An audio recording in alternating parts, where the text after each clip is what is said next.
Welcome everyone to Morning Catch Up. So today we're talking to the incredible Setu, and we're going to learn about your amazing production that you're doing at the moment at the National Arts Festival. Why don't you introduce yourself? Hello everyone, my name is Setu Mankai and I'm a master's candidate at Rhodes University in African languages. I think that's how far I can get.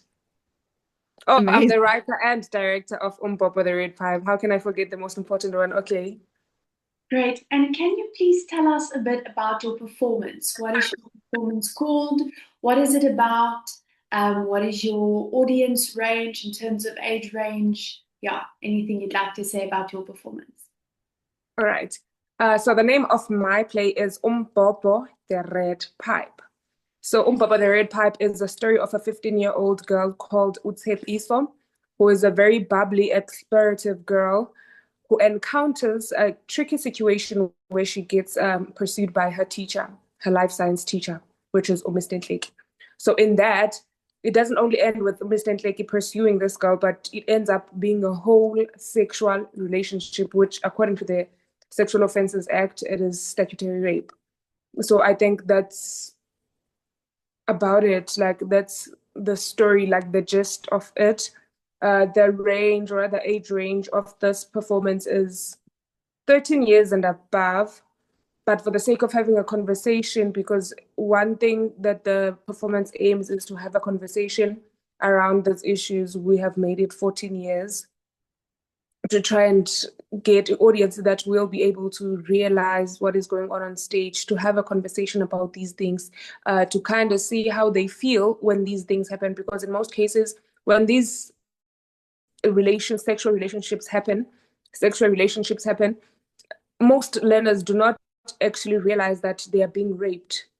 So I think that is the most important thing, to like get the youth to notice that these are not permitted by the school's rules and regulations and also by the constitution itself. Yes, so you're dealing with some very intense themes. I see you did a performance last night and this morning. Why don't you tell me how you're feeling, how things are going, and is there a significant part of the show that you think is really something our audiences would want to, I guess, look at and reflect on?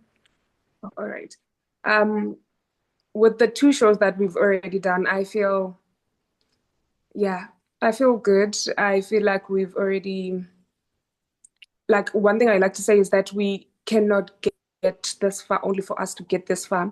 So I believe that we've done great, but there's always room for improvement for everyone, for even us as the audience as well. If we're in a performance, there's always room for us to actually feel free to engage, because one thing about Umbhobho the Red Pipe is that it allows, or rather invites, the audience to engage.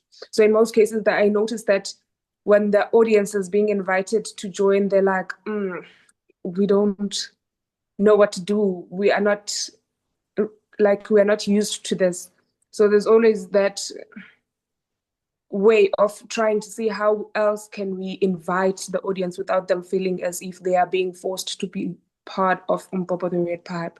Yeah, to say my favorite part, I don't know, because the whole play is my favorite. But I think the most powerful, according to me, is a scene, like a pinky pinky scene. So there's this I don't know whether to call it, it is a story. There's a story of Upinki Pinky that we grew up being told that there's a Pinky Pinky in the bathrooms that is targeting children, that is doing this thing to children.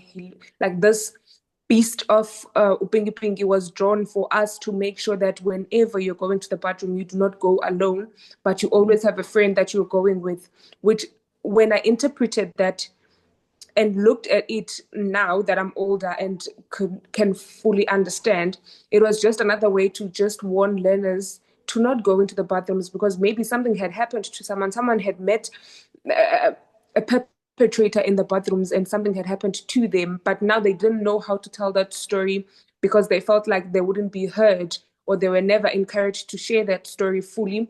They decided to create this whole idea of having Upingi Pingi, just so they can make sure that each and every learner doesn't go to the bathrooms alone, but they go with someone so that they can prevent Upingi Pingi from attacking any other learner. So I think that whole scene just reminds me of the importance of, even though something has happened to you, but it doesn't mean that just because it had happened to you, it should happen to everyone else. You can always try to make sure that the next generation doesn't go through what you had gone through. So I think that is the most powerful scene for me. And you spoke a little bit about audience reception, kind of inviting audiences.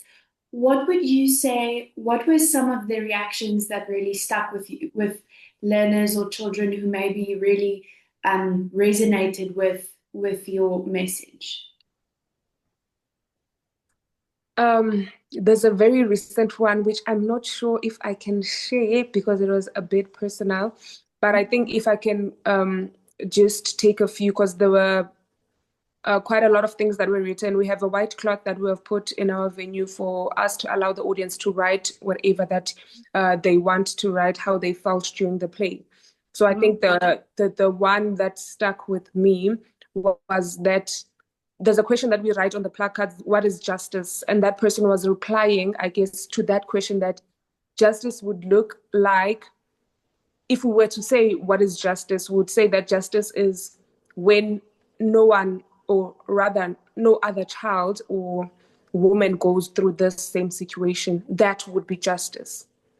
So I'm really like trying to see how we can get to that form of justice where we try to make sure that this doesn't happen to any other child or other woman. So yeah, I think that is one of the reflections that I can remember right now, is justice looks like this never happening to any other child or woman. Yeah, what an incredibly empowering message, especially for the young theatre, everyone watching. I mean, thank you for all the work you're doing. And maybe you can share with our viewers when you're going to be performing next and where. So our next performance is tomorrow at the rehearsal room. It's at 8 p.m. And then we have a performance as well on the 3rd. The 3rd is tomorrow, actually, yeah. And then we had a performance on the 5th and on the 6th at 2. Okay, amazing. So we've got a lot of performances lined up. Very exciting and incredibly impactful. So please, for everyone who's watching this, go and watch. It's something you won't want to miss. And remember to like and subscribe to keep up with all the updates of the shows happening at the National Arts Festival. Truly unforgettable things that are happening. Energy is brilliant. And thank you so much for joining us, Super Setu. Thank you so much for having me, guys, and the patience. I was trying to figure this phone out and it's kicking me. Thank you so much. Thank you and good luck. Thank you. Thank you.